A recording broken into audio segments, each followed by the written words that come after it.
안녕하세요. 김정호의 경제TV. 오늘은 소위 재벌개혁에 대해서 말씀드리려고 합니다. 최근 기업들이 그렇게 반대하는데도 민주당이 밀어붙이고 있는 소위 공정경제 3법이라고 하는 것도 재벌개혁 조치 중에 하나입니다. 요점은 기업 경영을 국회처럼 민주주의 방식으로 하라는 말이죠. 예를 들어 감사위원 선임을 할 때 3% 룰이라고 하는 것이 있는데요. 감사위원은 회사에다가 온갖 정보를 요구할 수 있는 권한이 있는 자리입니다.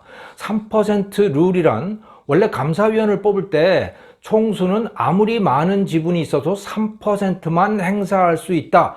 이런 규칙이에요. 이걸 법으로 만들겠다라고 하는 거거든요. 이게 통과가 되면 삼성전자의 경우에 예를 들어서 이재용 부회장이 15%, 국민연금이 11%, 블랙록이 5%를 행사할 수가 있었잖아요. 기존에는.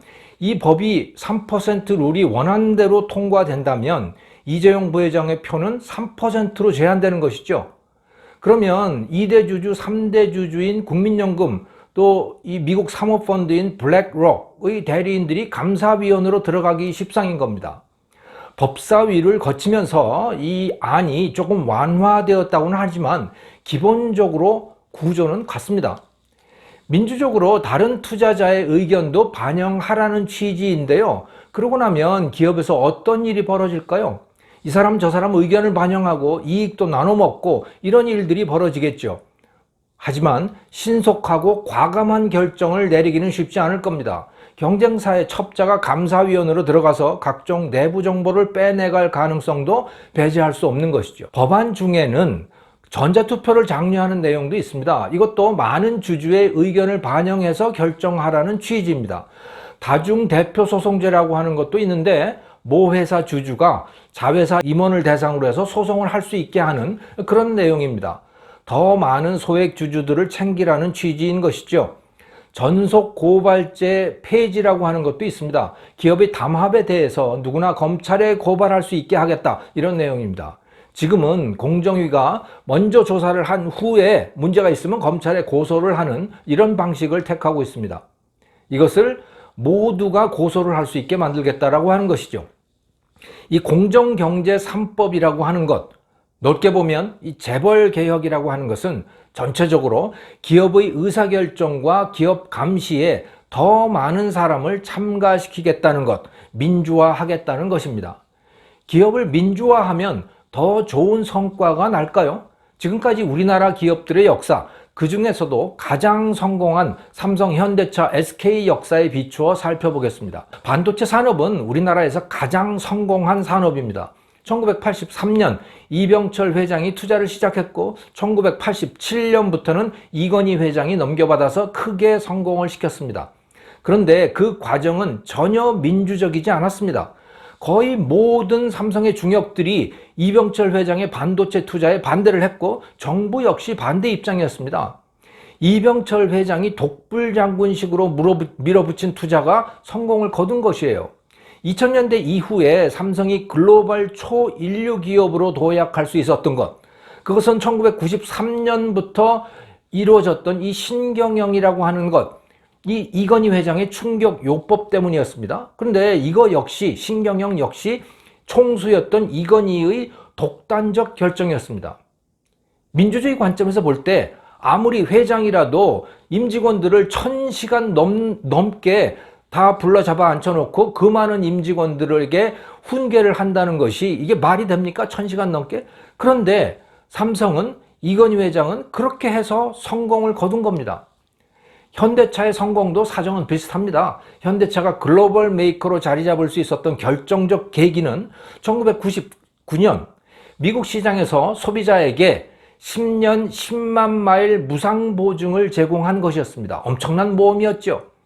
그 당시 기존 현대차의 품질 상태로는 수리비를 감당하지 못해가지고 회사가 망할 수도 있는 결정이었습니다. 그런 상황에서 정몽구 회장은 회사의 명운을 건 베팅을 한 것이죠. 수십만 명의 주주, 수만 명 직원의 운명을 걸고 한 베팅이었습니다. 그들의 의견을 들은 적은 없었어요. 하지만 결국 회사의 시스템을 통째로 바꾸어냈고 품질을 획기적으로 높이는 데 성공을 했습니다.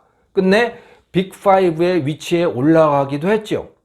이것은 오너이기 때문에 할 수 있었던 모험이었던 겁니다. SK가 법정 관리 중이던 하이닉스를 인수한 것도 마찬가지였습니다.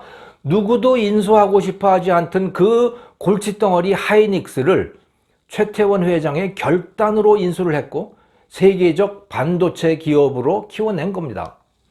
이 사람 저 사람 의견을 조율하느라 이 과감한 결정을 내리지 못했던 일본 기업들은 회의만 하다가 결국 한국 기업, 중국 기업에게 시장을 다 내주고 말았죠.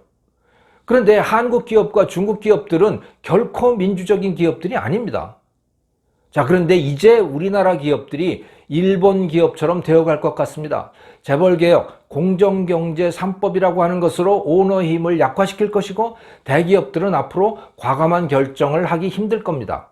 아마 이병철, 이건희, 정몽구, 최태원 이 사람들이 민주적으로 여러 사람들을 모아서 다수결로 결정을 했다면 그러면 결과는 어땠을까요? 아마 참담했을 겁니다.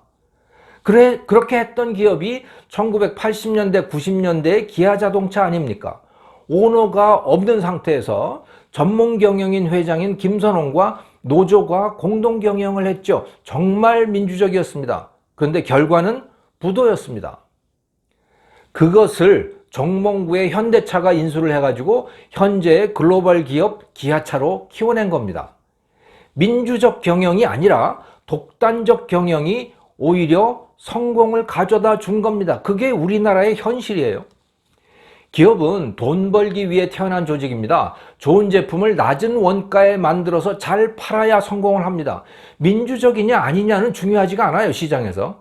민주적 경영을 한답시고 형편없는 제품을 비싼 원가에 만들어낸다면 그래서 팔수록 적자가 쌓여서 정부 지원으로 연명하는 기업이 된다면 그거야말로 죄악입니다. 그런 기업은 당장 문을 닫는 것이 이 사회를 위한 도리입니다. 민주적이냐 아니냐가 중요한 것이 아니란 말이죠. 이번에는 소위 민주적임을 내세우는 조직들의 성과를 한번 볼까요? 대표적인 민주조직은 국회지요. 그 국회는 아마도 우리나라에서 가장 엉망인 조직일 겁니다. 제대로 된 토론은커녕 고함 지르기, 멱살 잡기가 수시로 벌어집니다. 그 국회가 만들어내는 것이라고 하는 그 법률의 수준은 또 얼마나 한심합니까? 온통 파퓰리즘 투성이어서 그런 법이 많을수록 나라 형편이 어려워질 것 같습니다. 우리나라에서 지금 그 일이 벌어지고 있는 겁니다. 시민단체는 또 어떤가요? 그 사람들이 하라는 대로 해서 제대로 되는 것이 있었나요? 참여연대 출신인 조국, 장하성, 김상조 같은 사람들이 들어가서 정책이랍시고 만들어내는 것들을 한번 보세요. 윤미향이라는 사람이 위안부 할머니들 얻고 만들어 놓은 정의기억연대라고 하는 것, 생각만 해도 한숨이 납니다. 그게 우리나라 민주주의의 수준입니다. 물론 그럼에도 불구하고 정치는 민주적으로 해야 합니다.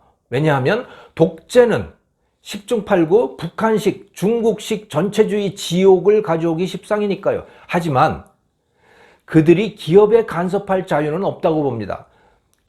자기들 몸가짐이나 잘했으면 좋겠습니다. 기업의 사명은 좋은 제품 싸게 만들어서 잘 파는 겁니다. 그렇게 돈 많이 벌어서 주주들, 노동자들에게 이익을 주는 것입니다. 그러자면 생산성을 높여야 합니다. 그래야만 직원들 월급도 넉넉히 줄 수 있는 것이에요. 사실 그러지 못하면 기업은 문을 닫을 수밖에 없죠. 글로벌 시장에서 경쟁이 얼마나 치열합니까? 가격이 조금만 올라도 품질이 조금만 떨어져도 매출은 줄어들고 적자가 쌓입니다. 그런 조짐이 보이게 되면 좋은 직원도 들어오지 않죠. 뽑을 수가 없습니다. 제품을 좋게 만들고 생산성을 높이기 위해서 어떤 경영이 필요한지는 각 기업들이 처한 상황에 따라서 천차만별입니다.